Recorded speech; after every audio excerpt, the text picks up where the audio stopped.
السلام عليكم ورحمة الله وبركاته. كيف حالكم؟ طيبين؟ والله ما ودي أطلع بالفيديو هذا إلا لسبب واحد اللي خلاني أتكلم بس.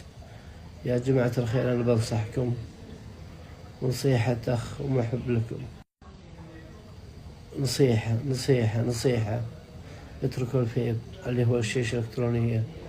سببت لي جلطة في الرئتين وموية وسوائل في الرئة والتهاب.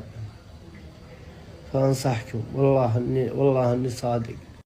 النوم ما تقدر تنام، الجلسة ما تقدر تجلس، في سوالف ما تقدر تسولف، بيجيك تحس إنك خلاص بتموت. بسبب إيش؟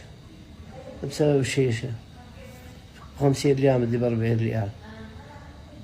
دمرتني ودمرت أموري، دمرت صحتي كاملة. فأنصحكم والله أني أنصحكم. تبي تسمع النصيحة اسمعها، ما أنت بسامعها مررها لغيرك. لا توقف عندك. والله أنا والله ما طلعت بهالشكل ولا طلعت بالمقطع الفيديو هذا لأني بنصحكم. لأن شوفوا لي كم تقريبا 7 أيام على أكسجين صناعي.